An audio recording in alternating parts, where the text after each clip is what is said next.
அனைவருக்கும் என் அன்பான வணக்கம். எனக்கு முன்னால் திரு பொன்ராஜ் அவர்கள் ஏறக்குறைய எல்லா திட்டங்களையும் உங்களுக்கு சொல்லிட்டார். ஐயா குகநாதன் ஐயா அவர்களும் ஒரு கட்சி பேச்சாளர் மாதிரி பேசிட்டாங்க.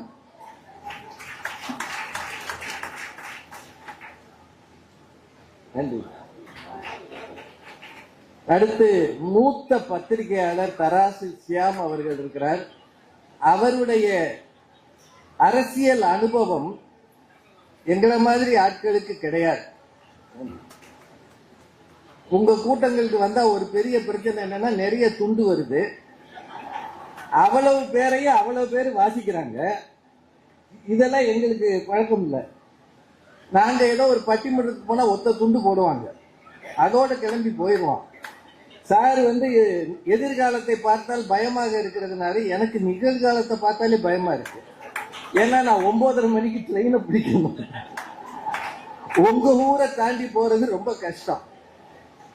தமிழக முதல்வர் மாண்புமிகு மு.க. ஸ்டாலின் ஐயா அவர்களுக்கு பிறந்த நாள் வாழ்த்து சொல்லுகிற இந்த வாழ்த்து அரங்கத்துக்கு என்னை அழைத்த மாண்புமிகு அமைச்சர் சேகர் பாபு அவர்களுக்கு என்னோட நன்றியை தெரிவித்துக் கொள்கிறேன். அதற்காக தான் நான் வந்தேன். நான் அரசியல்வாதி இல்லை. எனக்கு இருக்கிற அரசியல் ஓட்டு போடும் போது அந்த நேரத்தில் இருக்கிறது தான். நம்ம பொன்ராஜ் ஐயா நிறைய சொன்னாரு உங்ககிட்ட. அவர் சொல்லும் முன்னாடியே உங்களுக்கு எல்லாம் தெரிஞ்சிருக்கணும். அது ஒருவேளை நீங்க கட்சிக்காரங்களா இருந்திருந்தீங்கன்னா, ஆனா நீங்க எல்லாம் பரிதாபமா உட்கார்ந்து இருக்கிறீங்க. அவர் சொல்றதெல்லாம் புதுசா கேக்குறீங்க. ஏன்னா நீங்க யாரும் கட்சி பத்திரிகைகள் வாங்கி படிக்கிறது இல்லை. இங்க இந்த கூட்டத்தில் யாராவது வாங்கி படிக்கிறீங்களா? ஒன்னும் கிடையாது. மொபைல் பாக்குறது, வாட்ஸ்அப் பாக்குறது, 4 பேரை திட்டுறது, அதோட முடிஞ்சு போகுது. அரசியல் உங்களுக்கு கூட்டம் கூட்டுவது, அவ்வளவுதான். ஆனா இதுவரைக்கும் 4 வருஷங்கள்ல நீங்க கொண்டாடின பிறந்த நாளைக்கும் இந்த பிறந்த நாளைக்கும் ஒரு வித்தியாசம் இருக்கு. அடுத்த ஆண்டும் இதே உற்சாகத்தோடு நீங்கள் பிறந்த நாள் கொண்டாடணும்னா இனி இருக்கிற 2 மாசத்துல நீங்க உருப்படியா வேலை செய்யணும். சரியா? அந்த வேலை செய்வதை பத்தி உங்களுக்கு நினைவூட்டல் பண்றதா என் வேலை. நான் ஒன்னும் பெருசா சொல்ல வரல. தமிழக முதல்வர் அவர்களை எனக்கு ஓரளவு அறிமுகம் உண்டு. அவருக்கு இலக்கிய ஆர்வம் உண்டு. என் போன்ற பேச்சாளர்கள் மீது பிரியம் உண்டு. அதனால எங்களுக்கு அவர் மீது ஒரு அன்பு இருக்கிறது. மற்றபடி எந்த கட்சியும் எங்களுக்கு கிடையாது. இதை எத்தனை தடவை சொன்னாலும் திட்டுறவங்க திட்டுவாங்க. 1-2 விஷயத்தை அவர் சுட்டி காட்டினார். தமிழகம் ரொம்ப காலமா யூபிஎஸ்சியில பின்தங்கி இருந்தது.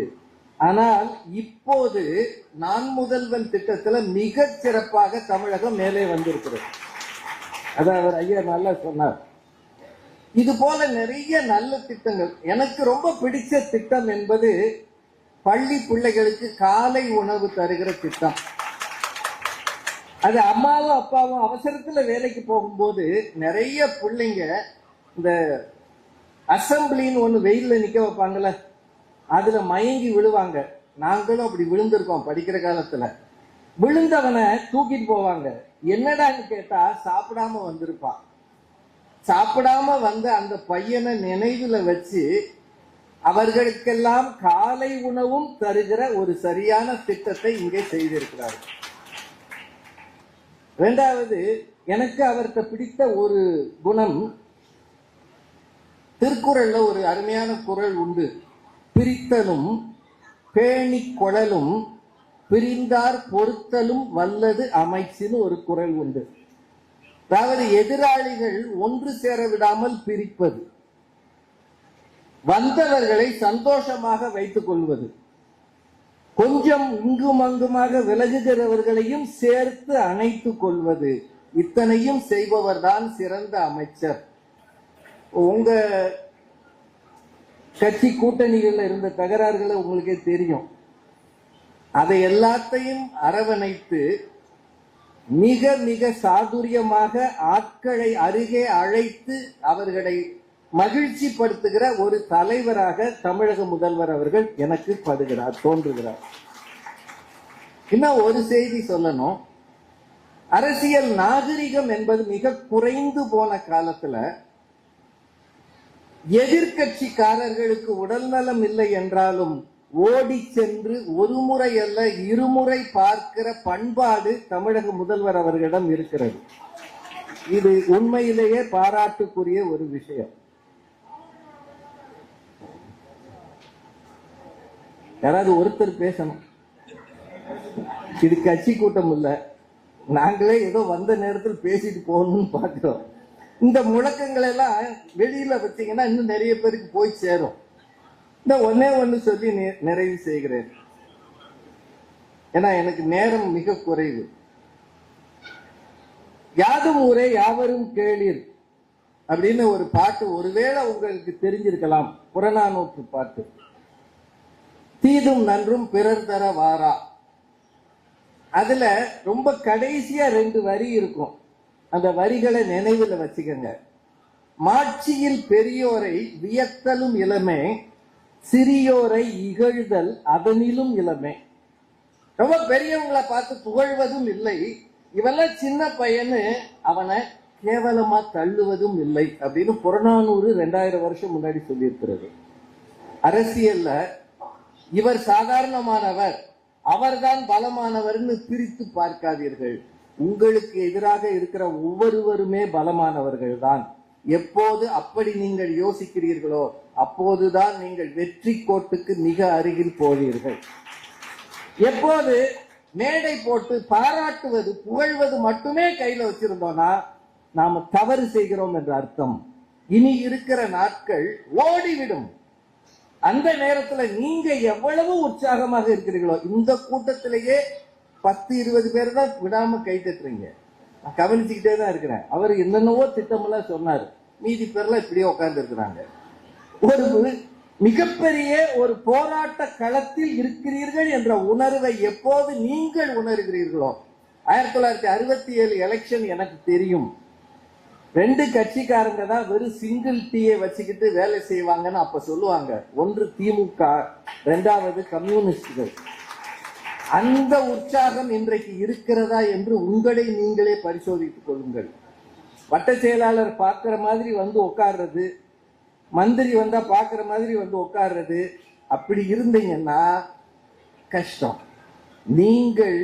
நீங்களே உங்களை உற்சாகப்படுத்திக் கொண்டு எப்போது ஒரு இயக்கத்தில் இருக்கிறீர்களோ அப்போதுதான் அந்த இயக்கம் வெற்றியுள்ள இயக்கமாக மாறும். வெறும் கனவுகள், வெறும் கற்பனைகள், வெறும் தேவையற்ற புகழுரைகள் யாருக்கும் நல்லதல்ல. வெறுமனை புகழ்வதற்கல்ல மேடைகள். உண்மை என்ன என்று பார்க்க வேண்டும். அதுக்குத்தான் தராசிசியா ஐயா மாதிரி பத்திரிகையாளர்கள் வந்திருக்கிறாங்க. அவர் அந்த காலத்துல இருந்தே 60கள்ல இருந்தே அரசியலை பார்க்கிறவர். அவரெல்லாம் இந்த மேடைக்கு வந்திருக்கிறார்ன்றது உண்மையிலேயே நான் முதல் முறை அவரை சந்திக்கிறேன். எனக்கு ரொம்ப மகிழ்ச்சி, ரொம்ப சந்தோஷம். இத்தனை பெரியவர்கள் வந்து சொல்கிற நல்ல செய்திகளை எடுத்துட்டு போங்க. முதலாம் அருகில் இருப்பவர்களோடு பேசுவது குறைந்து இருக்கிறது.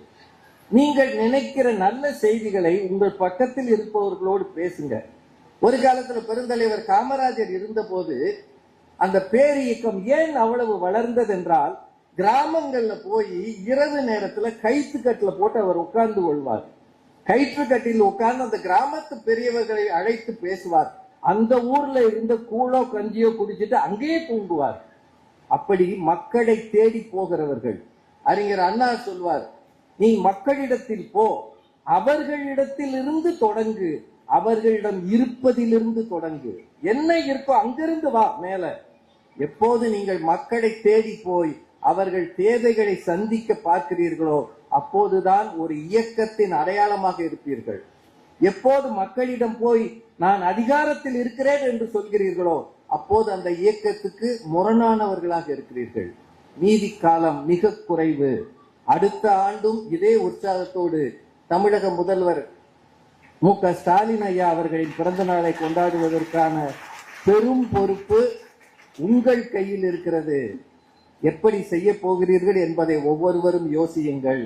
மக்கள் மிகவும் நேசிக்கிற முதல்வர் அவர்களுக்கு என்னுடைய பிறந்தநாள் வாழ்த்துக்களை இந்த மேடையின் வாயிலாக சொல்லி, எனக்கு இந்த மேடையில் வாய்ப்பு தந்த அத்தனை பேருக்கும் நன்றி சொல்லி வணங்கி விடைபெறுகிறேன். நன்றி.